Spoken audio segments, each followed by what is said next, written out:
What's up, you guys? This is Rob from A Gay Guy Plays, and today on Dress to Kill, but it's gonna be kind of like a daily grind because we're gonna be chatting primarily. I don't even know if there's gonna be gameplay. I haven't decided yet.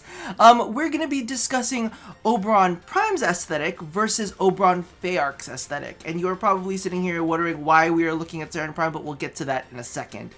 Now, to be completely honest with you, this was not a video that I really wanted to touch. I'm like, well, I don't really need to talk about his visuals, because, you know, they're all over the place already. Like, I could have jumped on it really early and gotten it out to you guys first, but to me, it doesn't really make sense until I get my hands on the frame itself, and that's why we're looking at SANDR Prime right now. Now, to be completely honest with you, when I first got SANDR Prime, like, literally, I loaded her ass in, and I was like, wow, she looks kind of ugly. Like, I was like, that purple on her with the energy color, it's like a cool purple as her thing, and then she's got like a warm energy color, and then she's got like gold, like cool gold. I'm like, this is just all over the place. I'm not fond of it whatsoever, and her stance really makes her look like a little bit of a lump. I was not happy, especially because of the fact that SANDR Prime was like one of the first primes to not be like gilded and bathed in gold. She's like this sludgy lump. And to be honest with you, that was my initial reaction of how SANDR Prime looked. However, a couple little changes to her, and I was like, oh my god, she looks completely different, and she looks kind of badass.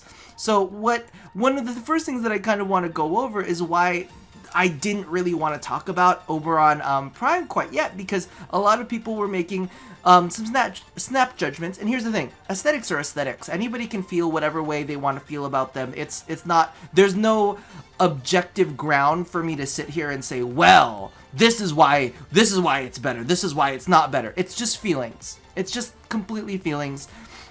But I kind of want to give you my perspective on it because a lot of people have been asking for it. Now, clearly, I've got Sarah in here, and like, honestly, this was what changed it for me. It was very simple. I don't use a stance on her now, but that completely changed my aspect of her. It shifted the body completely. It gave her this kind of attitude instead of this weird shoulder-shaped lump with weird cuffs. I was like, I don't know how I feel about that, but we tossed on the Mason Noble animation, and I was like, oh, she's a fucking sass monster. And it was something as small as that that really made me change my perspective on SANDR Prime and how I felt like she should be customized. And I think that for me, that's why I can't really judge Oberon Prime yet, because you never know, slapping on a different stance on him could completely change your outlook. Because if we take a look at this, look, SANDR Prime, after warming her up and tossing some different colors on her, it really makes, at least to me, a big difference of the way that I perceived her. She doesn't look like this weird kind of like pale, lumpy, mismatched colored kind of frame. Here, to me, she looks cohesive, and she looks kind of like vicious and intense. I don't know, that's just me, and that's why we're looking at SANDR Prime right now. You're like, why are you starting this out with SANDR Prime? But let's go ahead and take a look at Oberon Feyarch right now. Now, the thing that I need to point out about Oberon Feyarch that I think, I won't say that people are missing, but one of the big things about Oberon Feyarch is he was a very big departure from the original look of the frame. At least for me, he was. Like, his wrists are very dainty. He's got a lot of the leaves and branches that are coming off of him that are very dainty. His hooves are extremely dainty. To me, he's very whimsical. He's very, like, he's almost like a fairy version of a Trent. You know what I mean? Like one of those tree creatures. Everything about him, all of the work that's put into him is very soft and very, well, it's not soft, but it's very like dainty. It's very detailed. So as you can see, kind of like with the skirt too, there's a lot of like shining, shimmering, glittery things on it. It's a very big departure, and I see a lot of people saying, Feyarch skin, best skin, fuck Oberon Prime, blah, blah, blah, you know, all that kind of stuff. And I get it, because here's the thing. This is the complete opposite of Oberon Prime. Oberon Prime does not look anything remotely like this. And a part of the things that I was thinking in my head was like, well, that's two very conflicting art styles, right? If we really think about it, this is like comparing like anime to like DC Comics. It's just not the same thing. Then they both have their own merits. So while some people might love might love certain anime art styles, because I know that there's like a million gazillion different anime art styles, so I can't just lump them all. And I know that not all comic art styles are exactly the same, but you know, I'm just trying to make a point here. These are two very different styles of the way that Oberon looks, so part of me is almost kind of like, if you love Feyarch, you're probably really not gonna like the Prime variant. That it's just two completely different realms, at least in my head.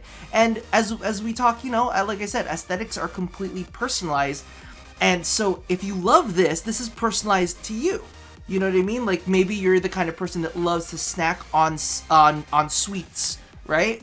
And then you talk to somebody who likes to snack on savory things, and they're like, oh, that's too sugary for me, man. But dude, I could eat a whole bag of gummy bears and I'd be cool. You know? That's just kind of like how it is. Now, let's go ahead and jump into Oberon Prime and his visuals and all of that. Okay, so straight out of the gate, you can definitely see that Oberon Prime does not, like, completely drops all of that softness that is going on with the Feyarch seal and all of the delicateness. Everything is very blunt, everything is very thick.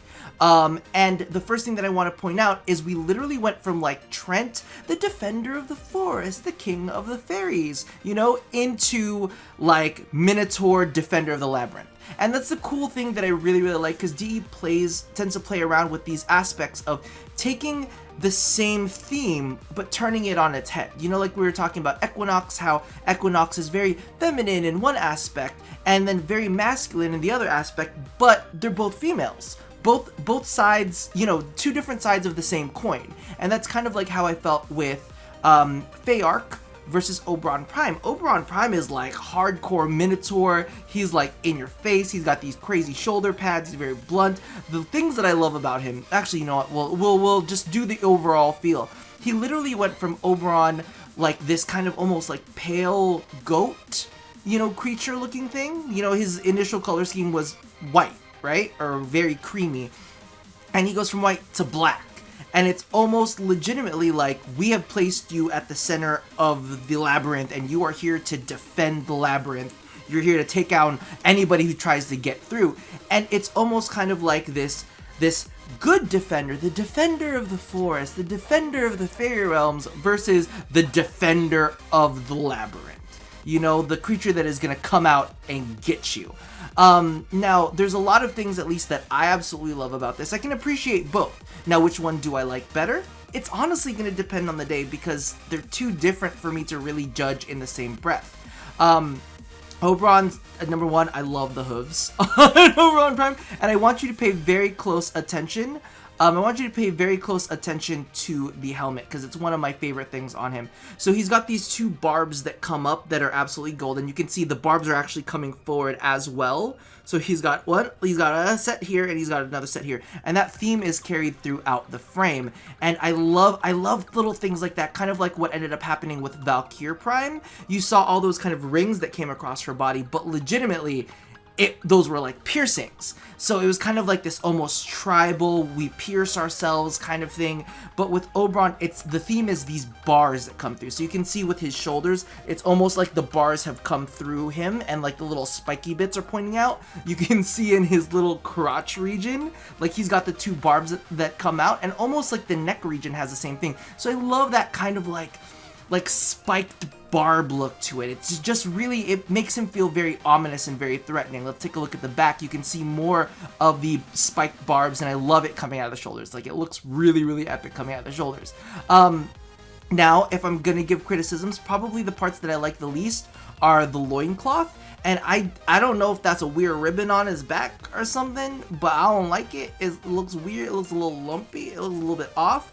But beyond that, I'm really liking a lot of the frame. And one of my favorite parts is actually the fucking back of the neck. I know it's a weird thing to be really, really like, to be invested in, but it's just so like that crest on the neck is just so badass to me. I'm like, oh, he looks like he's gonna tear someone in half. But you know, that's kind of like where I'm coming from when it comes to Oberon Prime. Like, number one, I think that tossing a really good like animation set on him is really gonna change his disposition. Oh, I also don't like these weird things. It's almost kind of like hoof hands.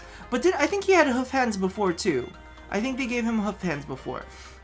But I do like the hoofs. The actual hoofs. Not so much the loincloth. I mean, don't get rid of the loincloth. You just pull another Volt. He's just got another erect crotch in there. But everything else I really enjoy about him. I like, that's the thing, is I like the change. I like the aspect change from the very soft, like, I have monarch butterfly things, like a skirt made of butterfly shit, you know? I love that. But I also love that he can be this. But again, they're two very conflicting art styles, you know, they're two very different things, and I don't know, part of me is like, I can appreciate that. I don't know if that's the way that you guys, you know, where you guys are coming from, but me personally, this is definitely kind of like my arena. I love having, you know me, I like to change things up. So, I guess that's my standpoint when it comes to Oberon Prime. I love this little thing. It's the little details that get me. It's the little freaking details that absolutely get me. But yeah, I like it. I know that not everybody's gonna like it, and I'm cool with everybody not liking it. However, you know, I just kind of want to put it out into the universe that I do enjoy it. And here's the thing.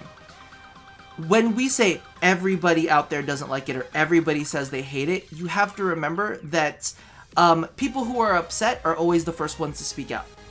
People who like it tend to really not say too much about it because they're satisfied, you know, they're content. So what's the reason? There's no reason for them to complain if they're happy with what they're getting. So even though out there in the universe it feels like there's a lot of people that don't like his new aesthetics in the prime variant, you have to understand that there are probably a lot of people that are fine and dandy and just happy with it, just because there is kind of like, and here's the thing, it's coming from my community too, you know, we love our fashion frame here. It's coming from my community too. They're like, oh, we don't like it. It's not as good as Feyarch. It's almost like you're trying to min-max fashion frame. Shame on you. You can't, and that's what I learned too, is you can't min-max fashion frame. If someone loves something, you can't like shun them for it. It's like, okay, you like that, that's cool. You like that, that's cool. I like this is cool. For me personally, I like them both. I think, you know, for a while I'm probably gonna be rocking Oberon Prime. He just feels like a badass, and I don't know if you guys have been watching, if you watched the previous video where I was covering Ember, and this almost kind of like encapsulates it, right? We're gonna bring this full circle. So when we take a look at Oberon Feyarch, the way that I color his energy color is very twinkly, it's very sparkly, it's mystic, it's like a soft blues, it's very pale. That's my feeling. But when I was playing with Ember and I saw that Oberon shoot his smite, and it was like this orangey, like it almost looked fiery, and it exploded from that enemy. Like, go back to the clip on that Ember video, and you just see this fiery explosion, and I was like, Oberon Prime. Because, you know, I'd seen the images, and that's the first thing that I thought. I was like, man, it's just this crazy, like, beefy Minotaur coming through, and he just smites you with this fiery smite that comes out. His hallowed ground makes the ground look molten and magma-y. I'm into that. Oh my god, I'm hyping myself too much. I've already hyped myself. I've already convinced myself that I like it even more now. Oberon Prime, to me, looks fine. Couple issues that I'm, you know, not super fond of, but there are definitely beauteous, wonderful things. I'm almost thinking of doing Oberon Prime instead of like a straight up black, to kind of like tint him with like a rich cocoa brown. Almost kind of like we did with the Loki Incubus skin, kind of make him look that ominous, demonic feeling to him. Oh, okay, I need to stop. Let's jump back into Oberon Feyarch real quick. And that's where I want to kind of close it out. Those are my feelings. You're allowed to have your feelings. This is aesthetics. You know, I can't tell you how to feel when it comes to aesthetics, but I can give you my standpoint. For me, it's two very different styles that I wouldn't necessarily judge. That I can't judge on a one-to-one basis. I can only judge how each one of them makes me feel. This one makes me feel very soft, very forest defendery, and the other one is very like Minotaur, center of the labyrinth, I will crush you under my hooves. Because you can't crush anybody with those hooves. Those hooves are dainty as fuck.